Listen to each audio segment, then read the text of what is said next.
आप देख रहे हैं इंडिया न्यूज। सबसे पहले देश आपके साथ मैं रचना बंसल। शुरुआत करेंगे बड़ी खबर के साथ। रूस का यूक्रेन के हथियार डिपो पर बड़ा हमला सामने आया है। बड़ी खबर है, युद्ध और ज्यादा विध्वंसक। यहाँ किजल हाइपरसोनिक मिसाइलों से हमला किया गया है। पश्चिमी यूक्रेन में कई हथियार डिपो तबाह कर दिए हैं रूस ने। रूस यूक्रेन के बीच में ये जंग महाजंग में अब तब्दील हो गई है। किंजल हाइपरसोनिक मिसाइल से हमला किया है। पश्चिमी यूक्रेन के कई हथियार डिपो पूरी तरह से तबाह कर दिए गए हैं इस हमले में। बड़ी खबर, बड़ा अपडेट, रूस यूक्रेन युद्ध के बीच में ये बड़ा अपडेट आप जानिए। यूक्रेन भी रूस पर एक के बाद एक हमले कर रहा है और अब रूस ने किया है पलटवार, जिसमें यूक्रेन के कई सैन्य अड्डे, कई हथियार डिपो तबाह होने की खबर है। किंजल हाइपरसोनिक मिसाइल है जिससे हमला किया गया है। इस विध्वंसक युद्ध की शुरुआत तब हो गई थी जब यूक्रेन ने हाल ही में रूस के एयरबेस पर हमला किया था और उसमें 40 से ज्यादा फाइटर जेट तबाह हो गए थे। उसके बाद फिर रूस की तरफ से यूक्रेन पर तबाही बड़ी तरीके से बरसाई गई, यानी कि हवाई हमला हुआ। फिर यूक्रेन ने पलटवार किया और अब रूस एक के बाद एक यूक्रेन पर हमले कर रहा है। मेरे साथ में आदित्य वधावन इस खबर को लेकर ज्यादा अपडेट के साथ में जुड़ गए हैं। आदित्य, रूस यूक्रेन के बीच में युद्ध विध्वंसक तब हुआ जब यूक्रेन ने रूस पर बड़ा हमला बोला, अभी एयरबेस पर जो बड़ी तबाही मचाई। उसके बाद से ही रूस एक के बाद एक बड़े हमले कर रहा है और अब किंजल हाइपरसोनिक मिसाइल से हमला। जी बिल्कुल, अगर आप देखेंगे तो रशिया का ये बहुत बड़ा दोबारा एक अटैक है यूक्रेन पे। और इसी तरह से अब जो है ये जो युद्ध है रशिया यूक्रेन का, ये एक बहुत ही खतरनाक मोड़ पे जा रहा है, क्योंकि दोनों में से कोई भी साइड अब नहीं रुक रही। खासकर अगर हम रशिया की बात करें तो ऐसा बहुत स्वाभाविक था कि रशिया रिटेलिएट जरूर करेगा, और जैसे कि अब उसने रिटेलिएट कर दिया है यूक्रेन के वेस्टर्न यूक्रेन में अटैक करके।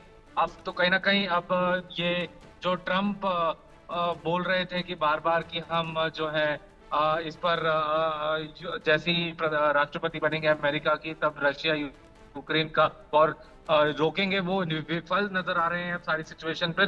तो अब बहुत ही ये अब एक नाजुक स्थिति पे युद्ध पहुंच चुका है। अब हालांकि हम मान सकते हैं कि यूक्रेन भी अब रिटेलिएट कर सकता है रशिया पे, क्योंकि ये जो अटैक है इसमें काफी सारे जो युद्ध के डिपो हैं, पावर डिपोज है यूक्रेन के, उनको जो है तबाह कर दिया गया रशिया। जी आप बता रहे हैं कि जो हथियार डिपो हैं वो पूरी तरह से तबाह हो गए हैं और ये हमला और ज्यादा विध्वंसक होता हुआ नजर आ रहा है। रूस जो कि ऑर्शनिक मिसाइल के इस्तेमाल की बात करता रहा, परमाणु हमले का जिक्र करता रहा, अब ये जो किंजल हाइपरसोनिक मिसाइल है इससे बड़ी तबाही की तस्वीरें सामने आ रही हैं। यूक्रेन को कितना नुकसान अनुमान क्या है पहुंचा है? जी, अगर हम देखें तो अगर जो उनका वॉर इंफ्रास्ट्रक्चर है यूक्रेन का, उसमें उससे उसको काफी नुकसान पहुंचा है इस रशियन अटैक में। अब ये स्थिति देखने वाली होगी आगे किस तरीके से अब यूक्रेन क्या रिटेलिएट करता है, या फिर क्या ईयू से बात करता है, क्योंकि ईयू पहले ही रशिया पे सैंक्शंस लगाने की बात कर रहे हैं, या फिर क्या अमेरिका अब कुछ कड़ा जो है रोक अपनाएगा इस केस में, क्या वो सैंक्शंस लगाएंगे रशिया पे दोबारा से अमेरिका। तो अभी देखने वाली बात रहेगी। जी, अब जिस तरीके से यहाँ डोनाल्ड ट्रंप भी मध्यस्थता करते हुए नजर आए थे, रूस से बात भी हुई और पुतिन और ट्रंप के बीच में बातचीत के बावजूद रूस ने यूक्रेन पर हमला जारी रखा और अब एक और बड़ी तबाही की तस्वीर सामने आ रही है। किंजर हाइपरसोनिक मिसाइल से यह हमला किया गया है और ये पश्चिमी यूक्रेन में बड़ा हमला हुआ है। कई हथियार डिपो तबाह हो गए। इससे पहले भी कई यूक्रेनी सैनिकों के मारे जाने की खबर थी, इससे पहले जो हमला हुआ था। साथ ही साथ यूक्रेन के कई रिहायशी हिस्से थे जिन्हें तबाह किया गया था। अब जानकार कुछ ऐसा भी कह रहे थे कि अब रूस की तरफ से जो हमला होगा वो वहां होगा जहां पर व्लादिमीर ज़ेलेंस्की छिपे होंगे। क्या ऐसी कोई जानकारी है आदित्य?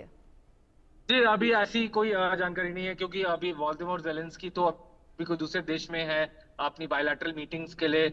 और इस समय जो ऐसा ऐसा अनुमान लग रहा था कि क्या कि रशिया जो है रेजिडेंशियल बिल्डिंग्स पे हिट कर सकता है यूक्रेन पे, लेकिन उसने जो वॉर डिपो जहाँ वॉर इंफ्रास्ट्रक्चर है यूक्रेन का वहां हिट करा।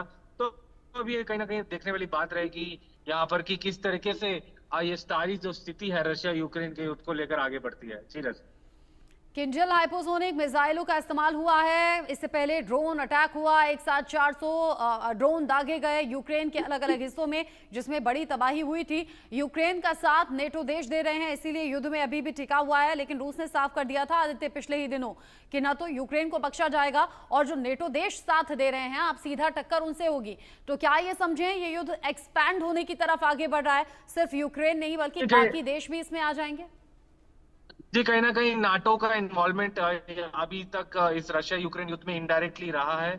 और जैसे जैसे कि हमने अभी थोड़ी देर पहले इस बारे में विषय पे बात भी करी कि ईयू जो है सैंक्शंस लगाने की सोच रहा है 50% रशिया पे, कि जिस रशिया के जो फाइनेंसेस है उसको नुकसान पहुंचे, और जो रशिया का बैंकिंग सिस्टम है उसको कहीं ना कहीं नुकसान पहुंचाने की यहाँ पूरी कोशिश हो रही है।